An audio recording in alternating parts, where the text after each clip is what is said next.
എല്ലാ cartoon പ്രേമികൾക്കും ഹക്കോസ് cartoon അക്കാഡമിയുടെ പുതിയൊരു വീഡിയോയിലേക്ക് സ്നേഹപൂർവ്വമായ സ്വാഗതം.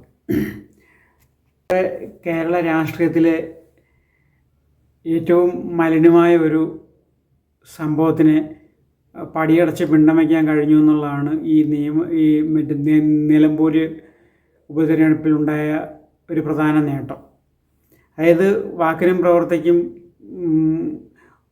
ഒരു വ്യവസ്ഥയും വെള്ളിയാഴ്ചയും ഇല്ലാത്ത, ഈ രാഷ്ട്രീയ മൂല്യങ്ങളിൽ വിശ്വാസമില്ലാത്ത, വെറും തൻ്റെടിയും താന്തോന്നിയുമായ ഒരു രാഷ്ട്രീയക്കാരനെ പടിയടച്ച് പിണ്ടം വയ്ക്കാൻ കഴിഞ്ഞു എന്നുള്ളതാണ് ഈ ഇലക്ഷന് ഏറ്റവും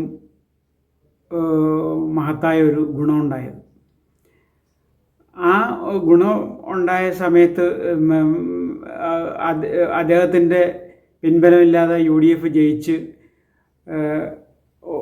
വൻപിച്ച ഭൂരിപക്ഷത്തിൽ ജയിച്ച് നമ്മുടെ ആര്യടൻ ഷൗക്കത്ത് MLA ആയി. അന്ന് കഴിഞ്ഞപ്പോഴത്തേക്കും KPSC പ്രതിപക്ഷ നേതാവ് പറഞ്ഞു, അൻവറിൻ്റെ മുന്നിൽ UDFൻ്റെ വാതിൽ കൊട്ടിയടച്ചു എന്ന്. പക്ഷേ അങ്ങനെ അടയ്ക്കാൻ കോൺഗ്രസ്സിലെയും മറ്റ് ചില പാർട്ടികളിലെയും ആളുകൾക്ക് തീരെ താല്പര്യമില്ല. എങ്ങനെയെങ്കിലും ഇയാളെ തള്ളി അകത്ത് കയറ്റിയാൽ ചില മാധ്യമങ്ങൾക്കും KPCC കോൺഗ്രസ്സിലെ തന്നെ ചില നേതാക്കന്മാർക്കും മുസ്ലിം ലീഗിലെ നേതാക്കന്മാർക്കും ചില ചാനലുകാർക്കുമൊക്കെ സമ്മതമുള്ളൂ. അത് നമ്മൾ ആ ഇലക്ഷൻ്റെ ഫലം വന്ന്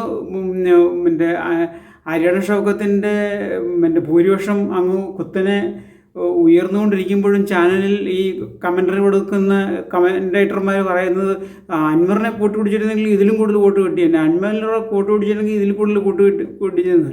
ജയിക്കുക എന്നുള്ളതാണല്ലോ പ്രധാനം. ഇപ്പം മറ്റുള്ള എല്ലാവരുടെയും കൂടെ വോട്ട് കിട്ടിയിട്ട് ഈ ഒരു സ്ഥാനാർത്ഥിക്ക് മാത്രമേ വോട്ട് കിട്ടാവുള്ളതെന്നാണോ ഈ ജനാധിപത്യത്തിലെ ഒരു വിശ്വാസം? അത് വേണ്ടല്ലോ. മത്സരിക്കുന്ന എല്ലാവർക്കും കുറേശ്ശെ വോട്ട് കിട്ടും. അതിനകത്ത് ഏറ്റവും കൂടുതൽ കിട്ടുന്ന ആളാണ് വിജയിയായിട്ട് പ്രഖ്യാപിക്കുന്നത്. അതാണല്ലോ ജനാധിപത്യം. അത് മനസ്സിലാക്കാനുള്ള കഴിവ് ഇവർക്കില്ല. അതൊരു ഒരു രാഷ്ട്രീയ വേഷമാണ്. അയാളെ അകറ്റി നിർത്തി ഒരു മാന്യമായ വിജയം ഉണ്ടായി കഴിഞ്ഞപ്പോഴാണ് പറയുന്നത് അയാളെയും കൂടെ കൂട്ടി നിർത്തിയിരുന്നെങ്കിൽ കുറച്ചുകൂടെ വോട്ട് കിട്ടിയാണ്. അങ്ങനെ കുറച്ച് വോട്ട് കൂടുതൽ കിട്ടിയിട്ട് എന്താ ഗുണം? എന്താ ഇതിൻ്റെ ഇപ്പോൾ നിയമസഭ ഇലക്ഷനാണ്. ഈ അൻവർ പിടിച്ച വോട്ടും കൂടെ ഇവർക്ക് കിട്ടിയിരുന്നെങ്കിൽ ഇവർ MP ആകത്തൊന്നുമില്ലല്ലോ. അല്ലെങ്കിൽ എന്തെങ്കിലും മന്ത്രിസ്ഥാനം കിട്ടുമോ? അതുമില്ലല്ലോ. ഈ MLA തന്നെയല്ലോ അന്നേരം ആകത്തുള്ളൂ. അതൊന്നും ഇവർ ചിന്തിക്കുന്നില്ല. ഇപ്പോൾ ഒരു പാർട്ടിയുടെ ഒരു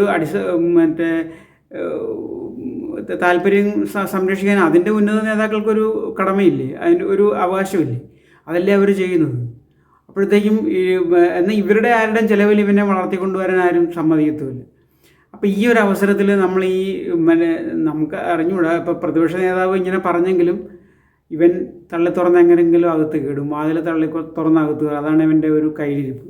അപ്പോൾ ഈ ഒരു പശ്ചാത്തലത്തിലാണ് നമ്മൾ ഈ ഒരു കാർട്ടൂൺ വരയ്ക്കുന്നത്. പഴയ ഒരു പഴഞ്ചൊല്ലുണ്ട്, പുര വിഴുങ്ങാൻ വന്ന ഭൂതം വാതിലടച്ചാൽ പോകുമോ എന്നൊരു പഴഞ്ചൊല്ലുണ്ട്. അപ്പം ആ പഴഞ്ചൊല്ലിനെ അധികരിച്ചിട്ടാണ് ഈ കാർട്ടൂൺ വരയ്ക്കുന്നത്.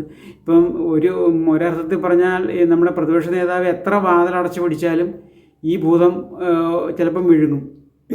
അങ്ങനത്തെ ഒരു രാഷ്ട്രീയ ഭൂതമാണ് ഇയാൾ. അപ്പോൾ അതേക്കുറിച്ചിട്ടുള്ള കാർട്ടൂണാണ് നമ്മളിന്ന് വരയ്ക്കുന്നത്. എല്ലാ മാന്യ പ്രേക്ഷകർക്കും വരയിലേക്ക് സ്വാഗതം. ഇതുപോലെ ഒരു രാഷ്ട്രീയ ലൈവ് കാർട്ടൂൺ ഷോ ഉള്ള ഒരു ചാനൽ ആദ്യമാണ്. അതിൻ്റെ പ്രാധാന്യം കണക്കിലെടുത്ത് എല്ലാവരും സപ്പോർട്ട് ചെയ്യണമെന്ന് താഴ്മയായി അഭ്യർത്ഥിക്കുന്നു. നമുക്ക് വരയിലോട്ട് കടക്കാം.